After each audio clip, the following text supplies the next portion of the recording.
igihe umukobwa cyangwa umusore binjiye mu rugendo rwa fiançailles cyangwa rwo gukundana ariko ruganisha ku kubana kuko nta mukristo ukundana urukundo rudafite gahunda kandi ubu ngo turi kuba kristo ni ikihe kintu yakora kugira ngo abashe gutsinda iryo rari ry'ubusambanyi kubera yuko usanga urubyiruko rwinshi bagwa aho hantu akabona umukobwa wirinze ariko ageze mu gihe cya fiançailles arahaguye ni umusore wirinze wa wundi twe tuzi ku buryo bishobora no kugwisha benshi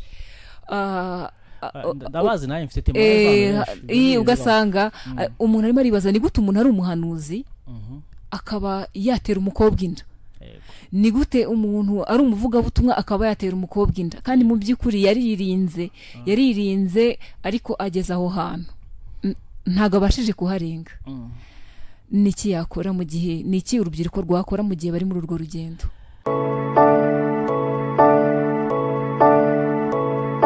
mutumire rwacu turakwakiriye okay murakoze cyane gerageza kwegera mikoro kugira ngo bakumve ego murakoze nitwa Tito Harerimana nka ndi umukristo wo muri Ministeri Misi y'Umurinzi ikorera mu Gatsata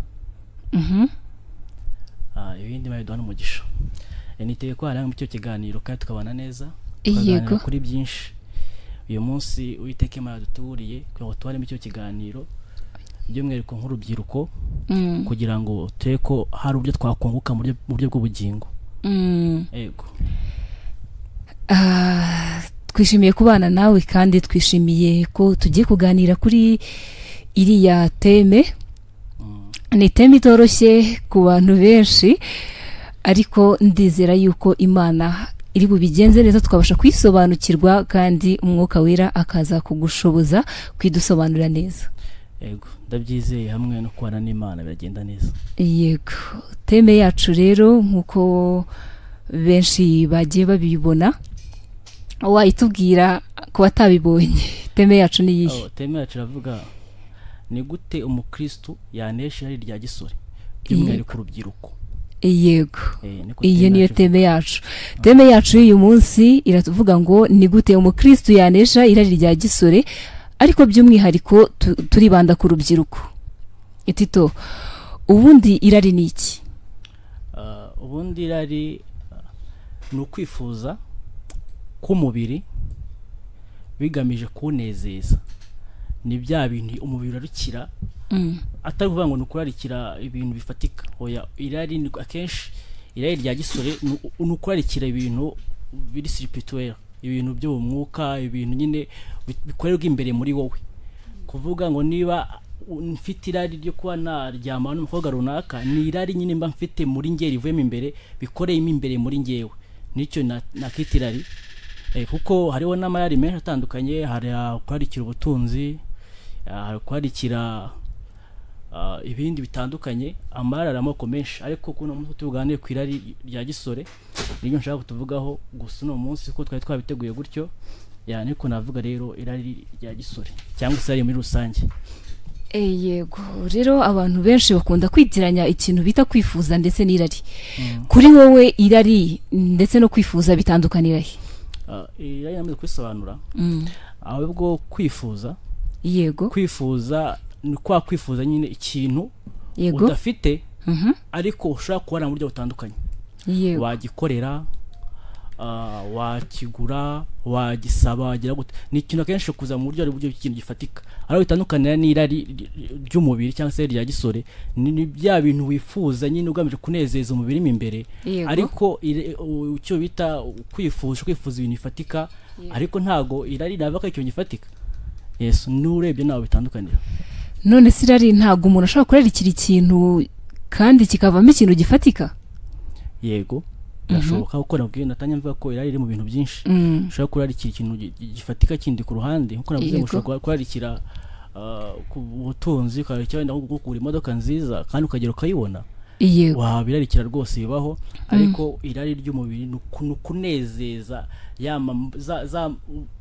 cyangwa guhaza kwa kwifuza k'umubiri mu buryo nyine budafatika kuko nyuma y'uko byose byabibaye akenshi wumva nyine mu by'ukuri nta cyabaye cyangwa se ukumva ko wasigaye uri kwicuza kuko umva nyine hari biba bimaze kuba nyine bitakombye kuba byabaye kumva ni irari ni ikintu nyine kiba muri ako kanya katakirangira. ushobora kubisobanura mu buryo buri biblique? Uburyo twakifasha muri Bibiliya, hari ahantu henshi cyane twaganira muri Bibiliya, hari imirongo itandukanye igenda ivuga ku bijyanye no n'irari, kandi harahari umfashije wafata Bibiliya twaza kugendana. Yego. Ndabizi umuhanga mu gusoma Bibiliya cyane. Nta muhanga wabyo n'ubuntu bw'Imana. Yego. turasoma mu bitabo cy'Abagalatiya. Yego. Ibice 5. Abagalatiya ibice 5. Yego. Abagalatiya ibice 5 umurongo wa kangahe? Wa 16 na 17. Abagalatiya ibice 5 umurongo wa 16 na 17.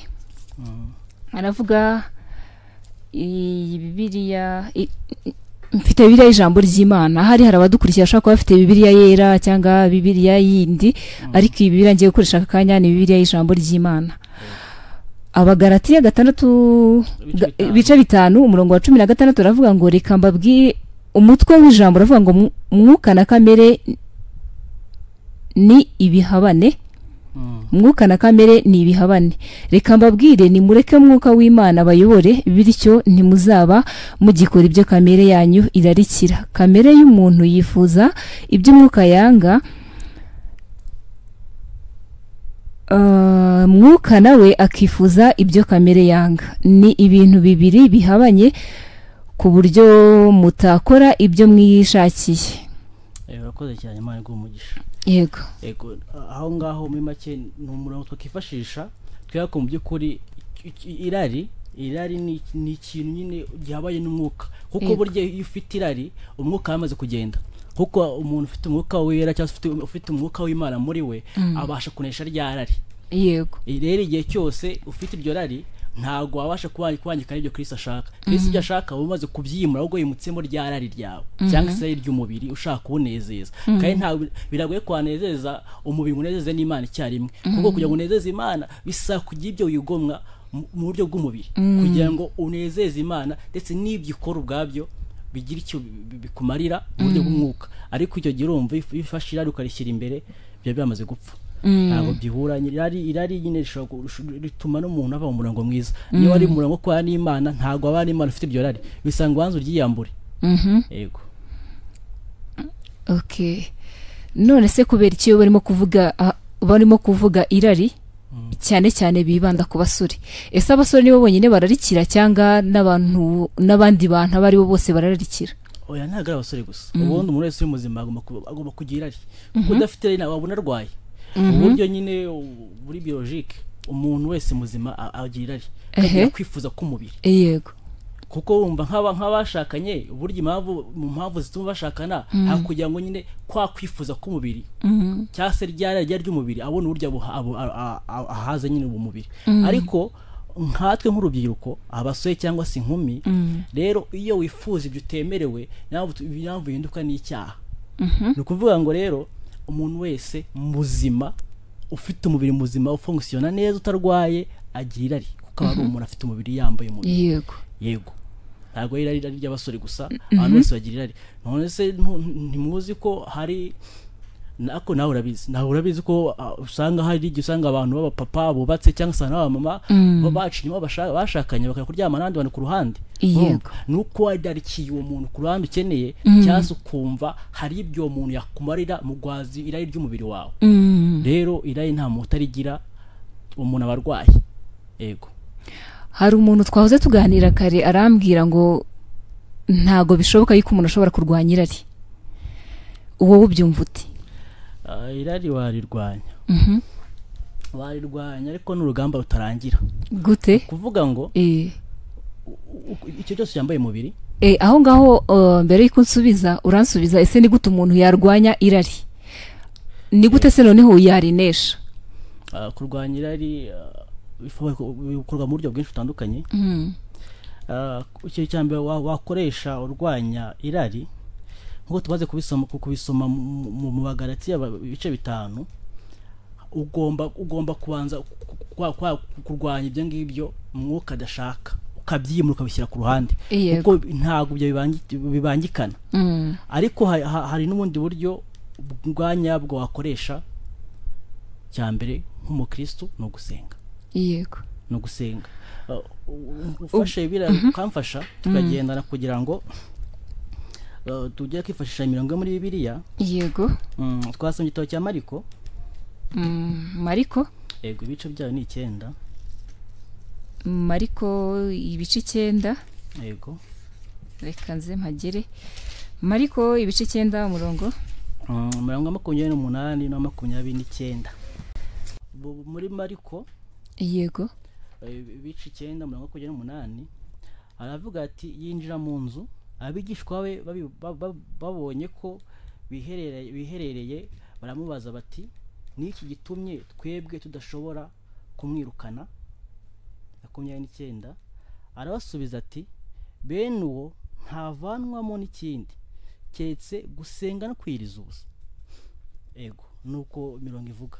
Nukuvuga ngo rero nta kindi gishobora kugufasha nanone kurwanya iryo rari, nuguhora wima icyo umubiri ushaka, wowe ukarushaho gusenga, ugasenga ukegera Imana, mbese ukiriza ubusa. Kuko wirije ubusa ntago wari kuribwa n'inzara hanyuma ngo utangire ushake kumva ushaka gukora imibonano mpuzabitsina, kuko ntago byakunda. Bakunda hari icyo wimuye muri wowe, hari icyo wimitsemo. Rero wimutsemo Kristo, ukimikamo gusenga, ukimikamo ushaka kugenda uko Kristo ashaka kugenda, ntago bishoboka ko wagira gute ko watandukira ugira iryo rari. Rero iryo rari nta kindi kintu byadufasha nkatwe twese nk'abakristo rusange, aho by'umwihariko ku rubyiruko, no gusenga. No gusenga no kugira ngo twambare imbaraga zo mu mwuka, kuko zambeze dufasha uva niba icyaha gikorerwamo imbere mu mubiri imbere gikorerwa mu muntu, bisaba ko ufite imbaraga ze imbere mu buryo bw'ubugingo cyangwa uburyo bw'umwuka,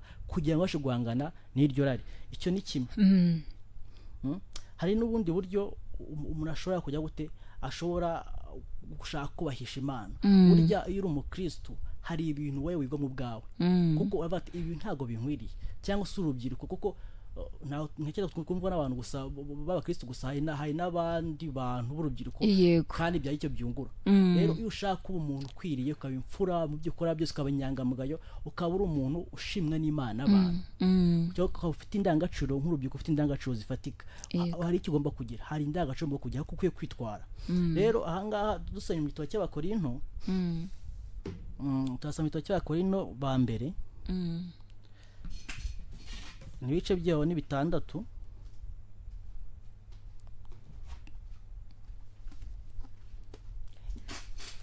Abakorinto ba mbere ibice 6. Yego, reka turasoma mu 15, dusimike dusome 19 na 20. Abakorinto ba mbere ibice 6 umurongo wa 15. Yego, dusimike dusome 19 na 20.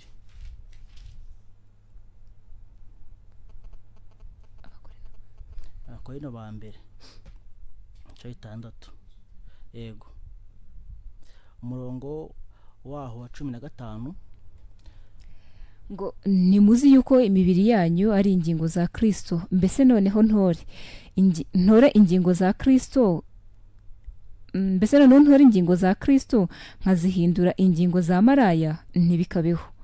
Umurongo wa 19 baravuga ngo mbese ntimuzi yuko imibiri yanyu ari insengero z'umwuka wera uri muri mwe, uwo umutima wavuye ku Mana, kandi ntimuri abanyu ngo mwigenge, kuko mwaguzwe igiciro. Nuko rero nimutume imibiri yanyu ihimbaza Imana, nimutume imibiri yanyu ihimbaza Imana. Bakoze cyane Imana igumugisha.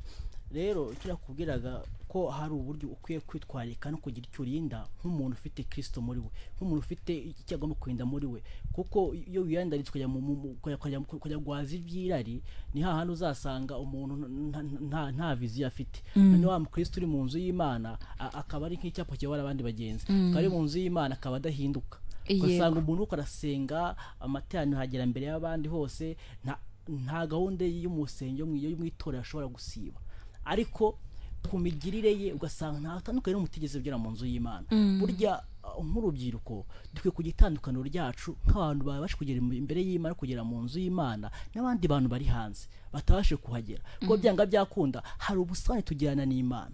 Rero iyo nakwiye kuri ino jambo bati ntimuzi ko imibiri yanyu ari ingingo za Kristo, niba ingingo zacu ari za Kristo, se dushaka kuzandurisha iby'isi gute? Kuzandurisha no guhaza imibiri yacu gute?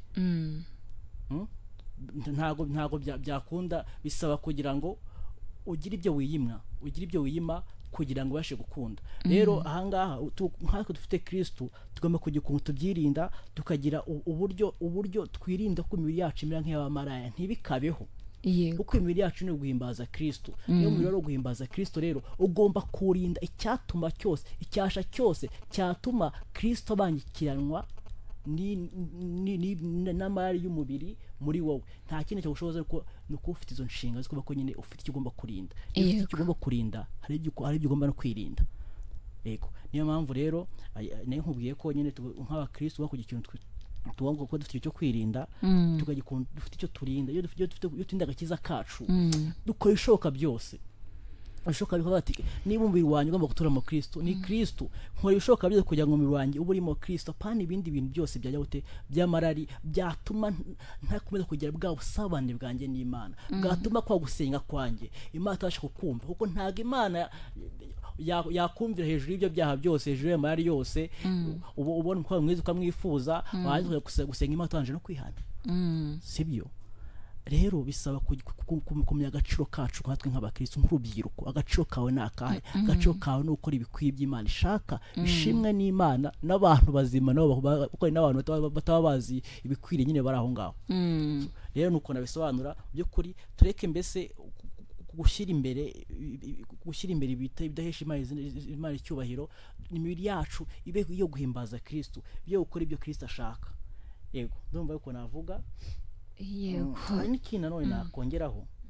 Hari ikintu cyadufasha nanone, hari no kugambira mu mutima yacu bitewe n'icyo dushaka kugeraho, sibyo? Hari ukuntu nk'urubyiruko by'umwaka rwa Gikristo cyangwa urubyiruko rukijijwe, tuba dufite viziyo yo kuba itorero ry'ejo hazaza, yo kuba exemple ku bazadukomokaho, kuko umumaro ku gihugu muri rusange, no kwimura mu muryango yacu, si urubyiruko gusa rwa Gikristo, n'urubyiruko rwose muri rusange. Tuba dufite nyine kuba dufite aho dushaka kubabo. Reka dufashije hano igitabo cyo muri Daniyeli, twumve nyine kugambirira. Nyine iyo ufite ikintu ugambiriye mu mutima wawe, bituma hari ibyo wigomwa, bya bindi byatuma tugenda uko Imana ishaka. None se nk'umuntu wumva we atabishobora akabigambirira, kuko hari abantu bagambirira ibintu byiza ariko ntibikunde, kuko na Pawulo yaravuze ngo ngambira gukora ibyiza ariko ibi bikantanga imbere. Ega byose dushobozwa na Kristo duha imbaraga. Twavuze gusenga. Yego, burya ntabwo ushaka kugiza imbaraga za Kristo cyangwa Kristo gushoboza utasenze. Ntabwo bishoboka. Bisaba nawe kumwegera, ukajya hari ntahandi duhura n'Imana, duhura na Kristo, nawe dukora izo mbaraga zo gusenga. Yego, tukaba tukiriza ubwo busa, tukavuga ngomba kugira icyo nigomwa kugira ngo mbashe gusingira ubwo bwiza bw'Imana, ngo mbashe kunesha. Erega burya iyo ufite ikintu kikuremereye, kikwereye umutwaro, kugira ngo mbese uwo mutwaro ukuveho, hari icyo ugomba kwigomwa. Utakigomwe rero ntibishoboka, kuko n'ubuzima busanga ariko bigenda. Kugira ngo ikintu nakugeraho, bisa kugira ikintu wigomwa. Ubwo kwigomwa ushaka kuvuga kwigomwa ariko ntihagire umuntu ubyumva nk'uko uri murabivuga. Ngo hari ijambo ry'Imana rivuga ngo mwene uwo mudayimoni ngo nta kindi kimwirukana uretse gusenga no kwiyiriza ubusa. Hari umuntu urimo urabwira gusenga muri kano kanya kandi asenga koko, ariko ntabashe gutsinda ibyo byaha. Uko kwigomwa dusobanura uko kwigomwa urubyiruko rukwiriye kugira ngo rubashe kunesha iryo rari niriye. Kuko ubu ngubu hari umuntu wumva byamunaniye, aragerageza akagerageza kubireka, agasenga ariko ntibikunde. Namusaba no kongeramo imbaraga mu byakora. Ese ni gute uzambwira ngo uri murasenga ba bantu bagutera iryo rari uri kumwe nabo?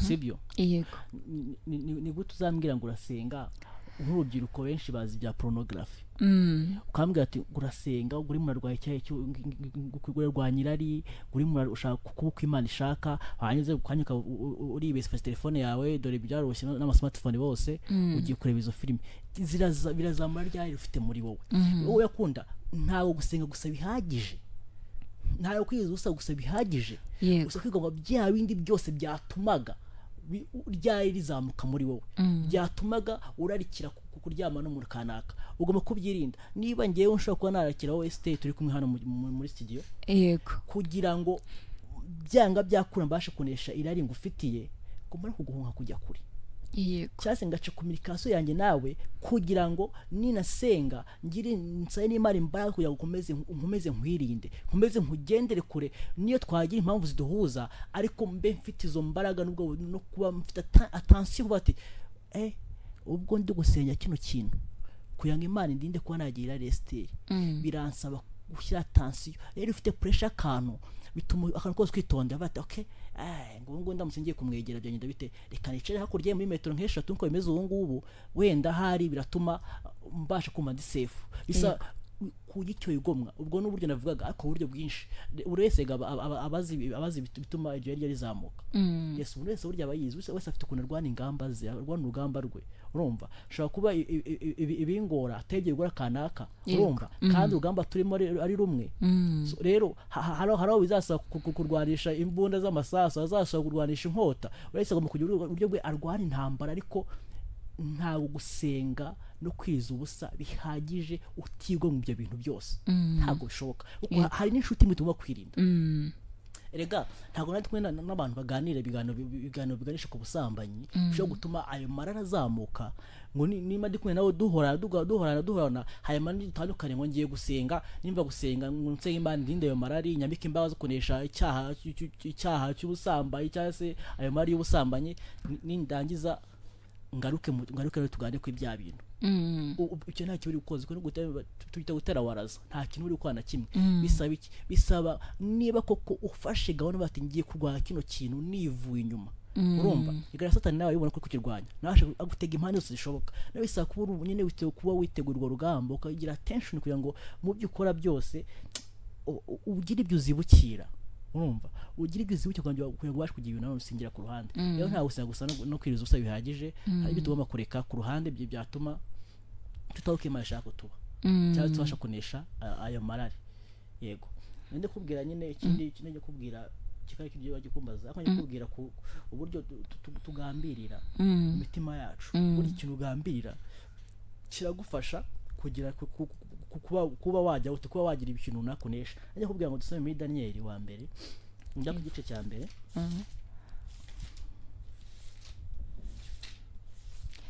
Daniel igice cya mbere yego turasoma umurongo umwe wonyine wakangahe wa 8 Daniel igice cya mbere umurongo wa 8 ngo maze Daniel agambira mu mutima we kutaziyandurisha ibyo kurya by'umwami cyangwa vino iyanywaga aricyo cyatumye yinginga uwo mutware w'inkone kugira icyo kugira ngo atiyanduza amen akoze cyane Daniel yari afite ikigambiri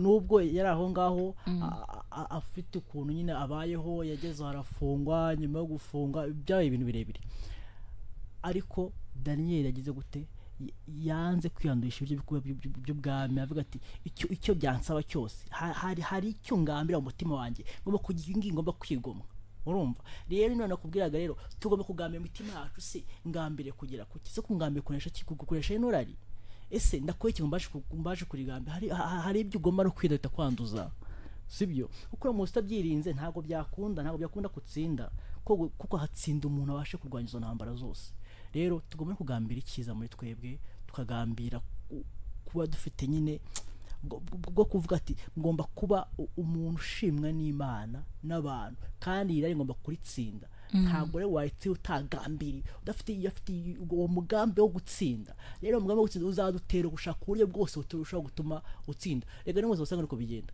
iyo ugambi kujya ku kintu runaka ushaka uburyo bwa nyabwo bwatumaje kukigeraho amarari rero twakomeje kugenda dusanga nubwo twasaga nk'ababinyura ku ruhande twagendaga twibanda ku irari ry'ubusambanyi rya gisore ariko buriya mu marari ya gisore harimo ibintu byinshi. hari gukunda iby'isi kuko usanga abantu benshi bitewe n'imitungo, abasore nibo bica abantu kugira ngo babashe kubona imitungo nibo kubera ubukene buhari.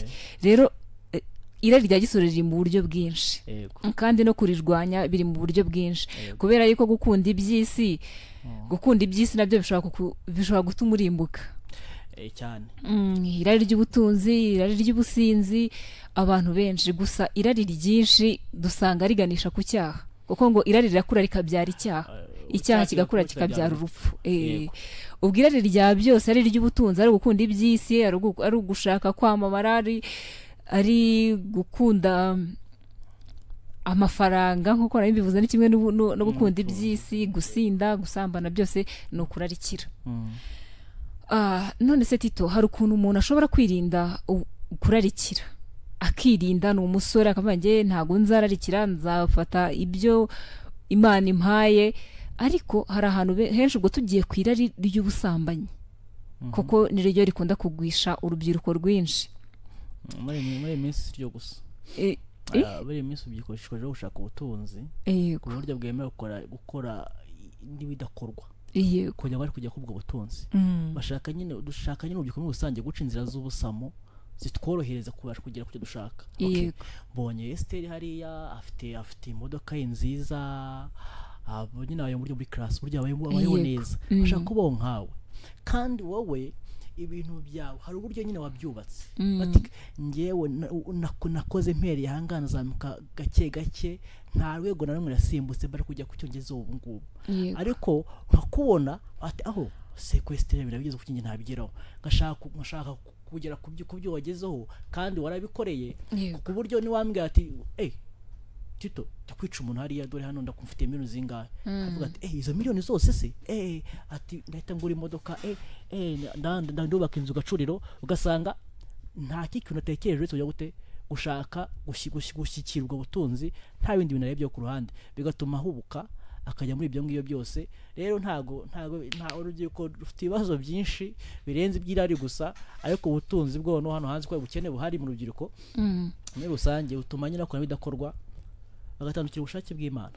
yego, none reka tujye ku irari ry'ubusambanyi nk'uko nabivugaga. amarari yo ari mu bwoko bwinshi, ariko umuntu ashobora gutsinda irari ry'ubusambanyi. tuvuge ni umukobwa arubaha Imana, ariko ugasanga igihe kimwe kirageze, abonye nimba ari umukobwa, abonye umuhungu, umusore kujya mu rukundo kugira ngo bazashinga urugo, cyangwa umusore nawe abonye umukobwa bazakomezanya urwo rugendo rw'ubuzima. twese nibyo tuba duhanze amaso. urubyiruko rwose tuba twumva bizagenda neza ari uko twageze hariya natwe tukabasha kwagura isi. ariko usanga benshi mu bakristo bagwa aho hantu. ni wowe gira ikintu tubwira muri urwo rugendo rwa fiyansaye. wasanga nawe ariko bimeze, ariko reka tubyihorere. hanyuma nyine ndifuza noneho igihe umukobwa cyangwa umusore binjiye mu rugendo rwa fiyansaye cyangwa rwo gukundana, ariko ruganisha ku kubana, kuko nta mukristo ukundana urukundo rudafite gahunda, kandi ubu ngubu turi ku bakristo. ni ikihe kintu yakora kugira ngo abashe gutsinda iryo rari ry'ubusambanyi?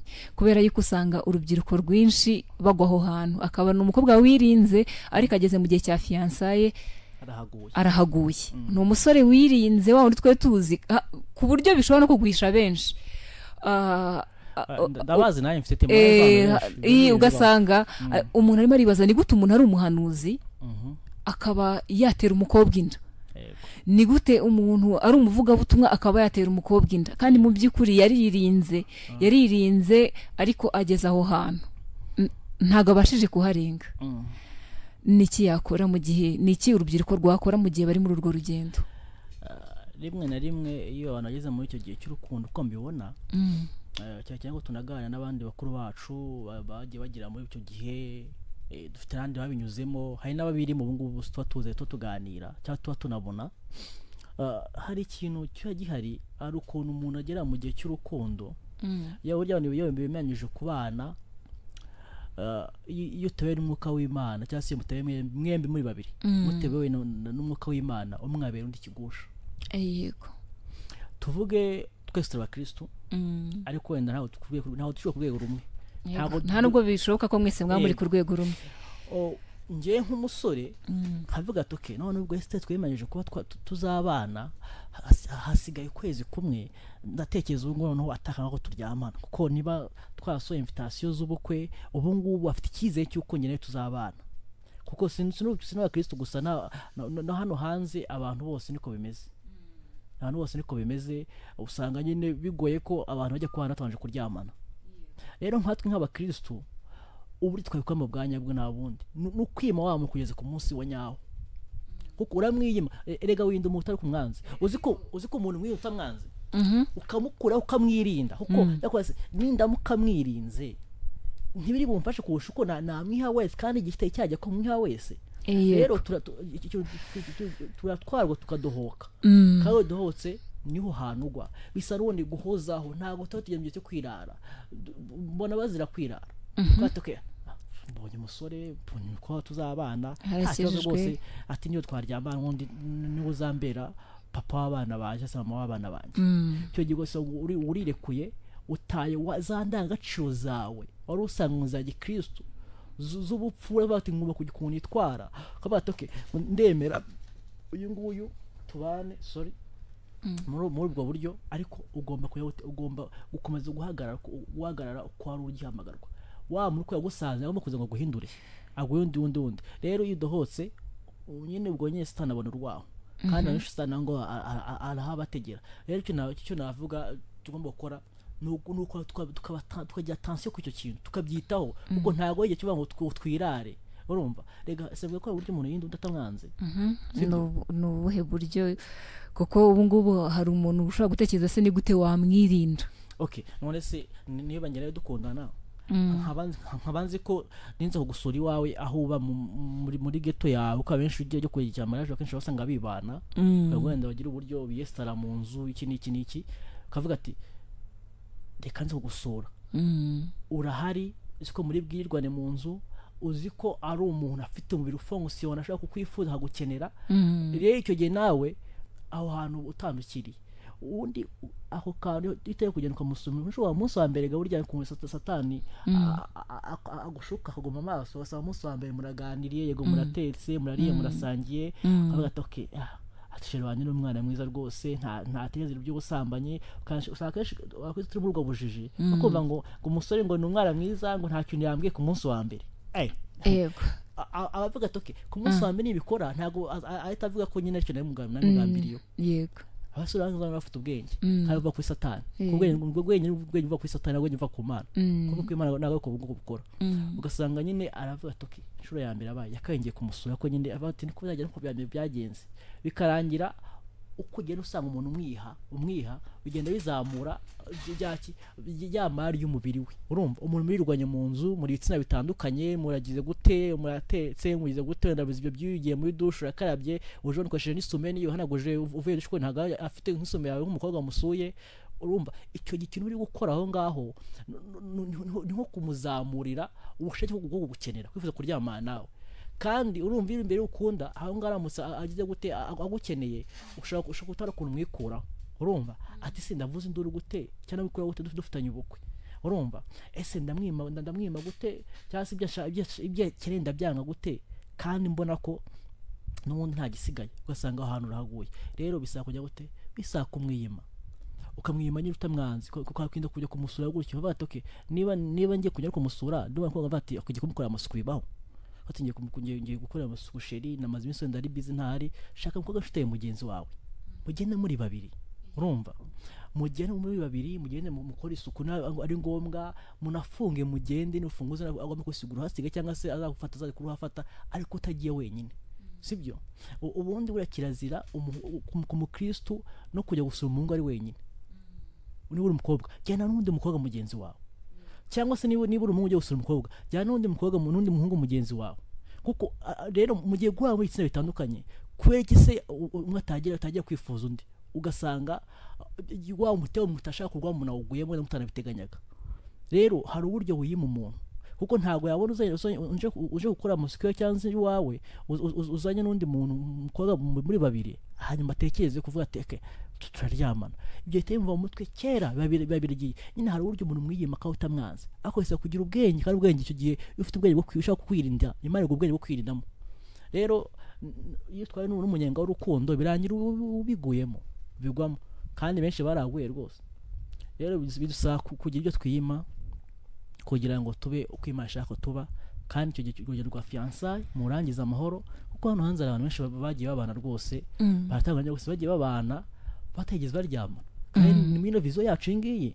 tubanga ibintu byahindutse bati ngo biri vision n'ibyayo ngo iby'iyi minsi byarahindutse oya muri iyi minsi nabwo hari abantu bakibasha kwinda bakabana umwe atazi undi urumva akavuga ati ntuwe nayo ntegereje imyaka yose urumva kandi barakundanye bakagira gute rero bisaba no gusenga Imana hadushoboza kuko ntago wowe ubwawe wenyine wabasha kugira ubwo bushobozi n'ubwo bwenge ubasha kwirinda bisaba mu nyine ubwenge buva ku Mana kandi bisabye Imana yagushoboza rero ikibazo cyacu cy'iyi minsi tumenyesha Imana ntago tuyisaba bati okay ngiye mu kiganiro nahise ndagiye rwose menyesheje Imana ariko niba gahunda yizi senga Imana ikuyobore ivuga ati okay ngomba kugenda ngomba gusoma Imana uzavuga iki ukagiye iki kwana niba useye icyo kintu rero niba udasenye fiancé yawe cyangwa iki kwana ni cyo kubana n'umuntu kunzi wawe Satani arahagutegeka ukagwada rero byose dushobora kwisubiza imbaraga gusenga ukamaso ukajya ukuntu wirinda umuntu kutamwanza muri iki gihe ikoranabuhanga ryateye imbere muri iki gihe twateye imbere mu ikoranabuhanga usanga ariho hari ibibazo bikomeye binagoye umuntu kuba yakirinda urugero avuga ngiye ndirinda ariko wajya kuri Facebook ukahabona ibintu bishobora gutuma urarikira wajya kuri Instagram mbese imbuga nkoranyambaga biroroshye yuko wahabona ibintu kandi bya bindi bitari gutuma ubasha kwirinda iryo rari ni gute umuntu yakirinda irari muri kino gihe isi irimo iragenda itera imbere cyane ngewe ntago mfata ikoranabuhanga nk'aho ari ikintu kibi ahubwo ari cyiza yego kubera ko nose niba ubihuye nk'abami i Kigali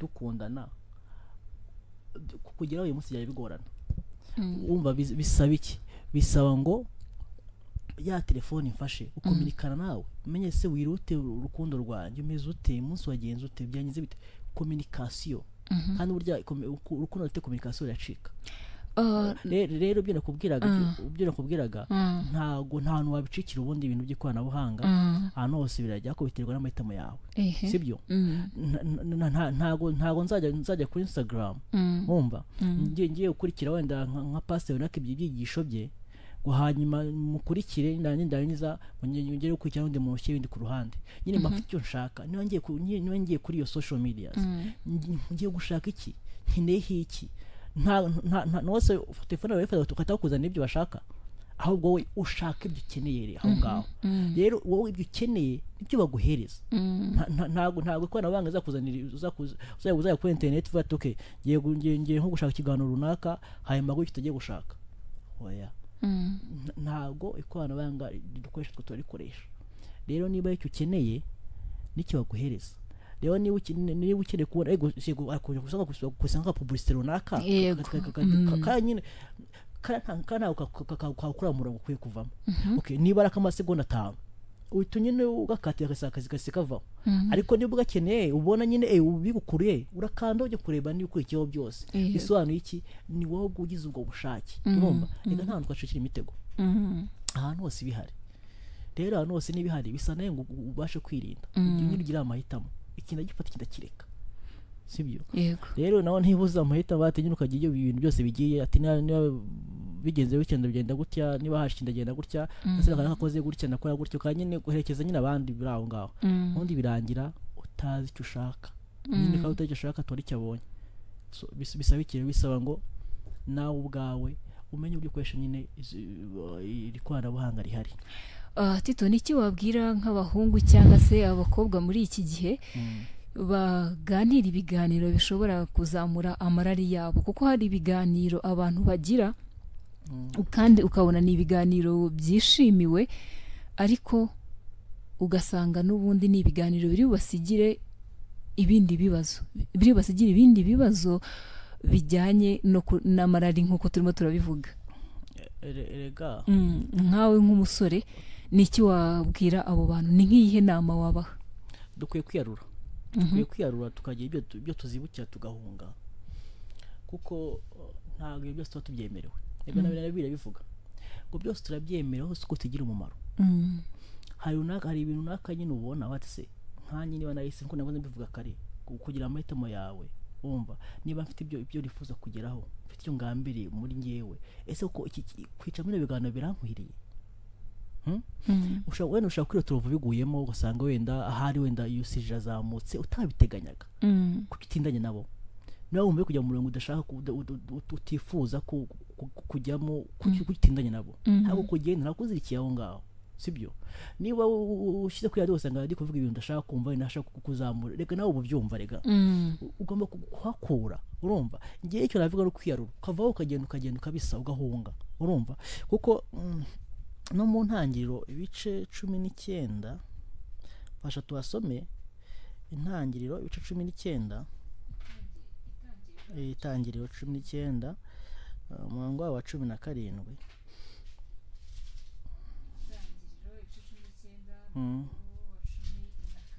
Ravuga ngo bamaze kubakuramo, umwe muri baravuga ati uhunga udapfa, nturebe inyuma kandi ntutinde utararangiza iki kibaya, hungira ku musozi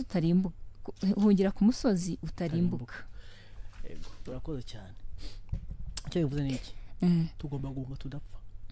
Guhunga, erega ubundi hari umudemo tukabona mu izina rya Yesu. Ubona ukuntu na Kristo nyine rwose kabaye tuvuga ati mu izina rya Yesu. Hari wese gukizwa n'amaguru kiruka, ugakuramo ukiruka, kuko hari ibyo dusaba kuba twagiye twahunze. Urumva, rero ntago dukwiye kuvuga toke wowe surinde ushaka guhangana na societe y'abantu bangana iki bose kubw'ikintu runaka kandi bose bagihurijeho. Ushaka usanga uvuga ati nzabanje usanga nawe bagabo niwe bahinduye, akuye utari umufataji bwo tudafite izo mbabazi zo kubahindura, kuko nyine dushobora na Kristo, cyangwa se umva hari urwego nako utari wajya kuganiza abantu ngo bumvishe ibintu byawe, cyangwa se umurongo, cyangwa se ibyagakiza kawe, ikizo ihunga udapfa kurama akaye karenge. Rero icyo nabwira nyine urubyiruko rugenzi rwanjye, duhunge pe, ko duhunge kandi duhungire heza, duhungire muri Kristo Yesu, duhungire mu gusenga, duhungire mu kwiyima byane byatunezezaga. Dukeneye guhunga tudapfa, kuko gupfa mvuga ntawe gupfa by'umubiri. Urumva, ntago abantu bose yabamo bose bapfuye, turapfa gupfa mu buryo bw'ubugingo. Umva, usanga Mukawera yarigendeye kera, kwera ko nyine yasanze yine Mwuka Wera yarasanga w'imitsirari, w'imitsi ubusambanyi, w'imitsi ibiganiro bidahesha Imana icyubahiro, w'imitsi ibyatuma byose Kristo atabanyikana nabyo akigendera. Rero hunga udapfa, urubyiruko dusabwa guhunga. Umva, uzi ko hari igihe umuntu ese ntago mwabonye ntuze ikindi yego yarahunze araguruka aragenda, rero bisaba kwiruka akagenda da. Yego, ikindi hari ukuntu umukristo ashobora kuba ari umukristo ariko byaramunaniye kwitandukanya, agifite urugendo. Yego, ni byiza yuko mu gihe wumva ukeneye kunesha icyaha, umuntu nyine igihe akeneye kunesha icyaha agomba kwitandukanya n'abo bantu bagira n'ibyo biganiro. Erega hari ibidahuzwa, tubyemera ibidahuzwa, sibyo? Umva, niba udashyushye, niba utabize cyangwa unakonje, nyine Imana yaje nakuruke, kuko ntago nawe ufite uhagaze, sibyo? Gira ahantu uhagarara hamwe, wenda ugeragezwa ahantu uhagaze. Ese uri hagati aho ngaho, ese ninjye gufata zamenya nzafatira he? Bisaba kwitandukanya rero. Kandi benshi benshi no mu rubyiruko usanga umuntu arahangaha ntumenye akiri cyangwa akijijwe, nta tandukaniro ry'umukristo n'utari umukristo hano hanze mu rubyiruko usanga twese twabaye bamwe umuntu aho kubitamo bati sono yakijwe ra ariko ari n'ubwo bati umuntu yakijwe ukimubona gusa uko biratuma tuzabanyera ku mbuto zabo urumva n'ibisaba ibisobanuro byinshi urumva imigenzereze ye imivugire ye imikorere gusobanura ngo umuntu ninde sibyo rero nta kindi kintu usaba kwitandukanya kuko ntago bamwe ngo wakijwe utayitandukanya ntibibaho urumva niba nabira bivuga ati niba ubona umusinzi ukifuza kwifatanya nawe ukamufasha mu kwifuza kwifatanya nawe icyo gihe se ubwumva uhagaze he rero icyo gihe ntago urakukira Kristo by'ukuri kuko Kristo yabwiye atwanye n'umwe yagira ati niba ushaka kunkurikira kugira ibyo usiga urumva ukukira Yesu bisaba kugira ibyo dusiga ushaka gusiga izo nshuti zawe zatumaga utagiye usana n'imwe ukazisiga rwose none Kristo harimo abandi bantu beza hano hose wabona inshuti urumva bisaba rero kugira ibyo tureka tukabisiga inyuma tukagenda urumva utasha kwitandukanya usige ibintu usiga inyuma ndakubwiza ko kwishora byose nta kiba uri gukora none gusa urasenga se usenga duhinduka gusa ubusengera cyane kuvunikira ubusa usenga biravuna yego Tito muri kino gihe ubuzima burakakaye cyane burakakaye umusore cyangwa inkumi barimo ararangiza kaminuza agakubita imyaka 5 atarabona akazi cyangwa ari aho ngaho kandi ubuzima bukeneye amafaranga uko byagenda kose hari umukobwa ubukijijwe cyangwa umusore ubukijijwe ariko bitewe n'ubuzima bayemo ubukaba bwamutera gukora ikindi kintu kitari cyiza ubwo niko navuga eida umukobwa ashobora kuba akijijwe ariko muri cya gihe cy'ubuzima butari bwiza akaba yajya mu busambanyi umusore ashobora kuba akijijwe ubwo ndi kuvuga umuhungu ubuzima bukanga umwaka wa mbere bikanga umwaka wa kabiri bikanga umwaka wa gatatu bikanga bikarangira afashe inzira yo kujya mu bujura cyangwa se mu butinganyi kugira ngo abone cya kintu niki kintu wabwira umusore cyangwa inkumi badukurikiye aka kanya ariko reka ndangize kuvuga ariko akaba arimo aragambirira ibyo bintu bitewe no kurambirwa ubuzima ni iki kintu yakabanje gutekereza mbere yo gufata uwo mwanzuro rega ibya Yesu birya warambe bigendeye kare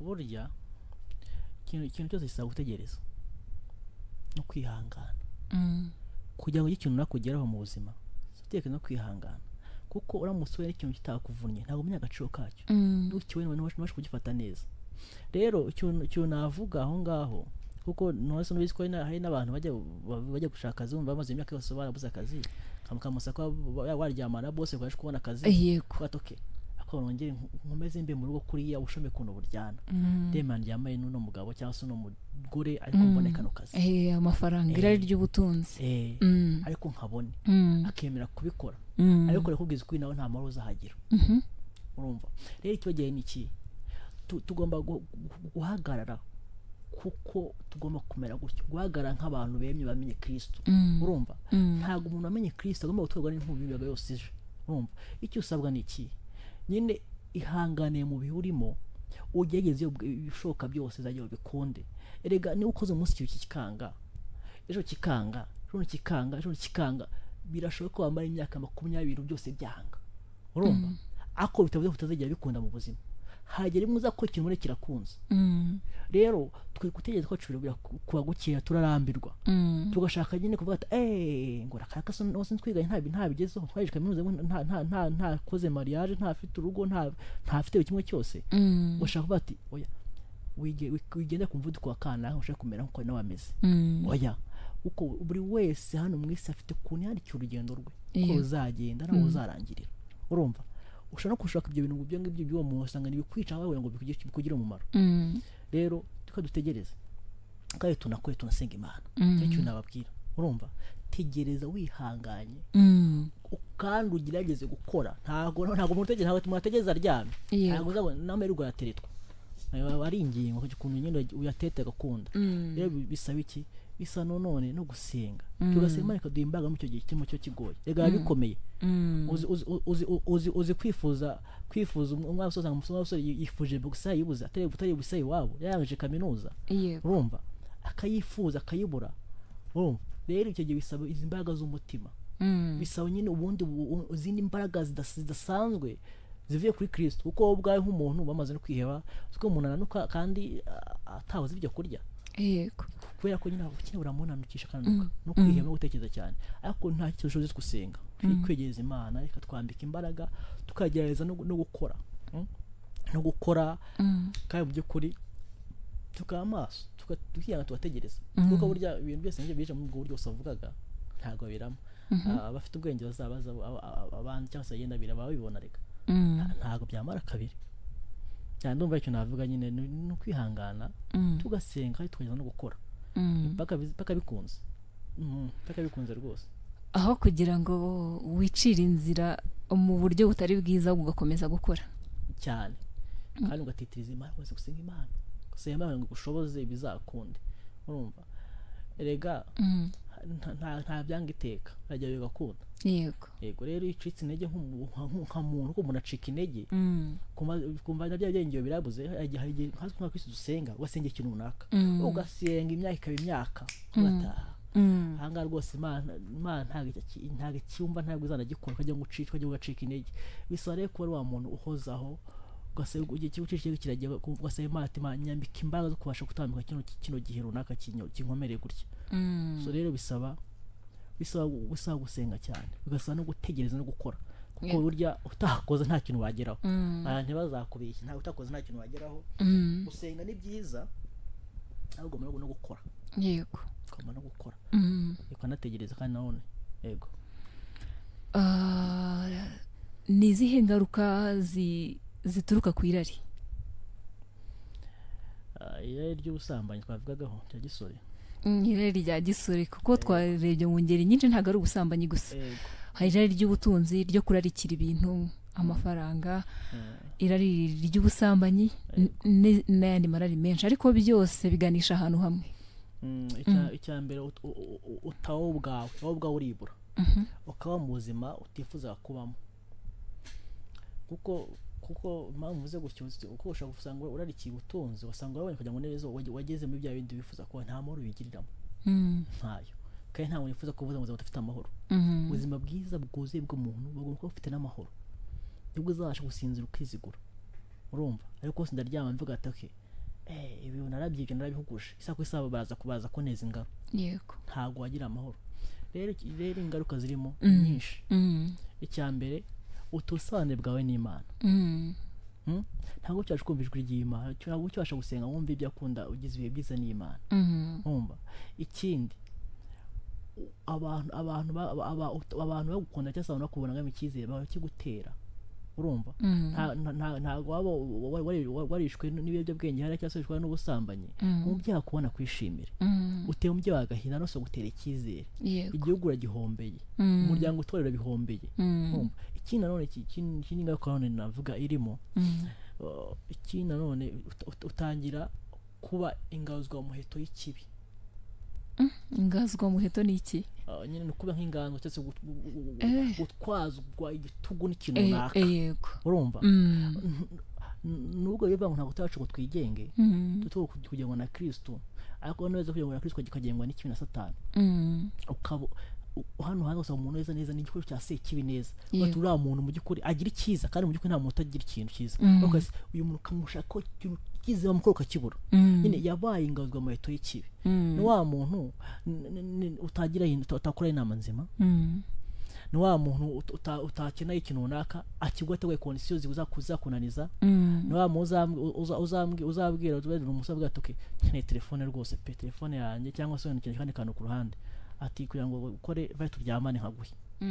Urumva rero ubingazwa mu meto y'ikibi kandi amaze kwingatungazwa mu meto y'ikibi. Umukristo wataye wabuze Kristo umwuka wawe yagiye muri wowe aba yagiye yahunze ko ntago ushaka ko nyine ibyo bibangikana. Rero ni byinshi ariko navuga muri bike muri ibyo ngibyo nibyo nayo nkubwiye. Rero tugomba kubyinda ibyo byose kuko ingaruka ni nyinshi. Urumva simvuze kurwara amasida, simvuze kujya kwiba ugasanga urakuze uko agiye ukoze ibintu bihuguje. Ni byinshi mpamvu ibyo ngibyo akenshi ibyo ntabwo babitekereza ko ibyo ngibyo abanesha barabibona hanze babirahari banose babireba. Hari ikindi kintu numva irari rishobora gutera nanone rishobora gutera umuntu ubunebwe, kubera yuko niba urarikiye ikintu ukakibona mu buryo bworoshye ntabwo ushobora kugira imbaraga zo gukora zo gukora ikintu. Ikindi kigabanya kapasite yo kwihangana cyangwa ubushobozi bwo kwihangana, kubera yuko nimba ukuntu ushatse ikintu uko hari uburyo bajya bavuga ngo bareramo abana, umwana akaba ashaka nk'ikintu ntukimuhe kugira ngo wigishe kugira ngo umwigishe kwihangana cyangwa uzamure kwihangana kwe. Rero iyo umuntu ararikira ikintu akenshi akakibona uko abishaka, bigabanya na za mbaraga zo kwihangana. Yego. Kubera ko nimba nkeneye isakoshi nziza nkajya gusambana nkabona ya sakoshi, bivuze ngo birarangiye.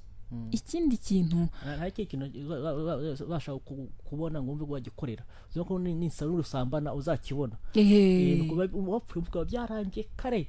Kandi benshi bakirengagiza yuko uwo ataba umushinga uramba, kuko ntabwo ari ikintu waraga umuntu. None se ubu ngubu wavuga ngo ugiye kuraga umuntu ubujura se, ugiye kuraga umuntu ubusambanyi se? Ntabwo byashoboka. Uwo muraza urupfu. Uwo muraza urupfu ni ikintu utaraga umuntu. Irari rero nubwo abantu benshi batajya babyitaho bakumva ko ari ibintu bikwiriye abakristo gusa, ariko n'abantu badasenga bakwiriye kurwanya kino kintu, kubera ko n'ijambo ry'Imana riravuga utarakomeza ariko urakomeza, riravuga ngo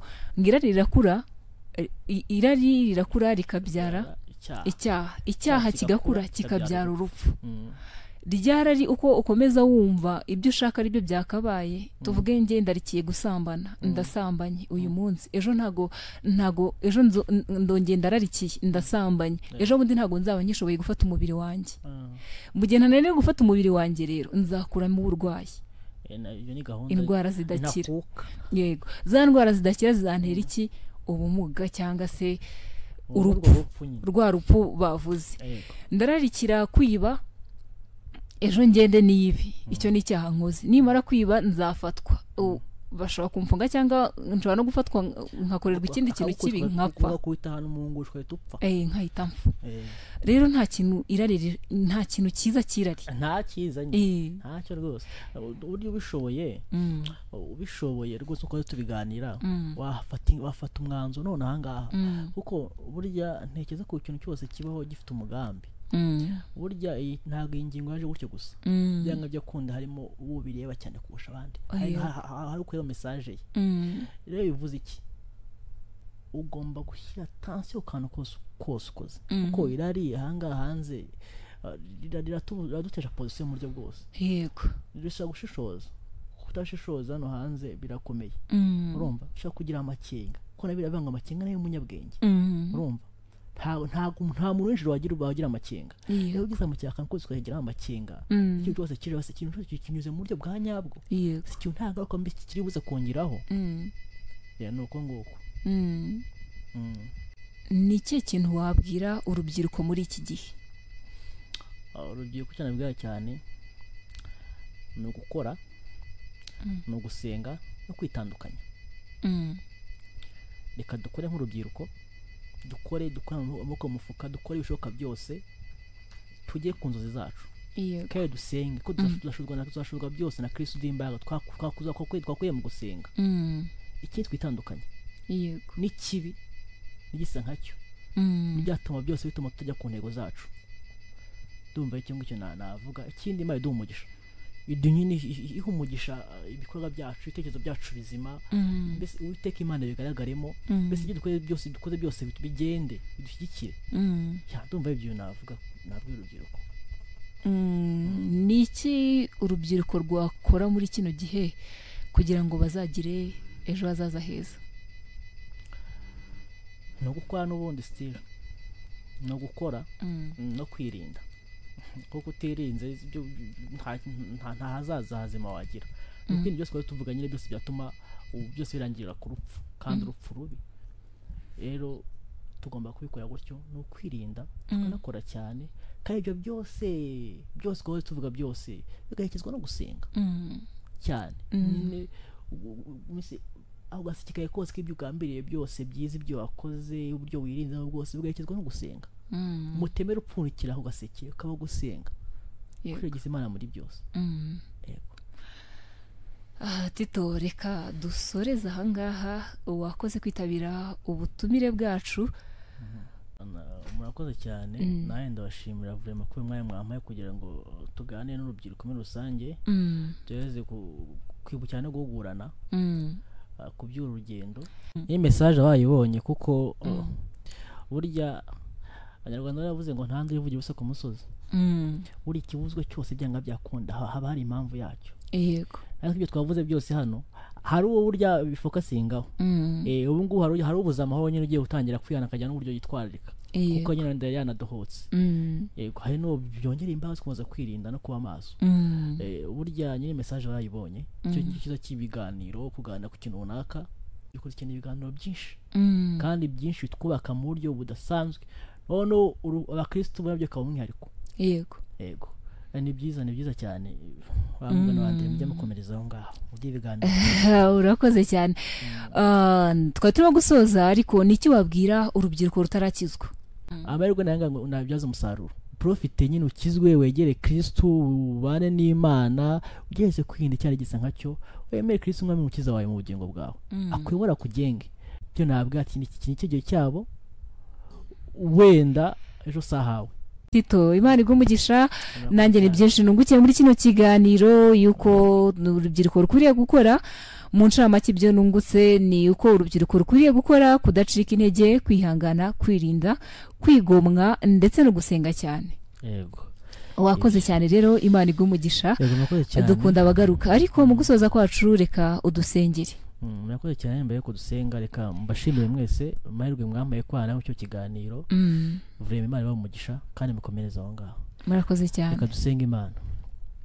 Mu izina rya Yesu Kristo, mubyeyi mwiza, murengezi w'ubugingo, turagushimye kuri Imana yabaye natwe mu cyo kiganiro, kadushoboza kuvuga ibyubaka umubiri, ibyubaka umugingo, no gutegura hazaza hacu hari imbere. Turagushimye murengezi w'ubugingo, wabaye natwe murengezi w'ubugingo, habwa icyubahiro. Aha turasoje rero ko tugirire neza, wambike imbaraga urubyiruko mu buryo bwose butandukanye, utinde kuganzwa n'amarari no kuganzwa n'ibyisi, aho twambika imbaraga zo kuresha ibyo byose ko tuzaba ushaka no wishimira murengezi w'ubugingo. Rero dushoboze byose no dushoboza, utwambika imbaraga, uteshereze byose ko Imana yitangaza. Bwiza Yesu umwami wacu Yesu Kristo. Amen.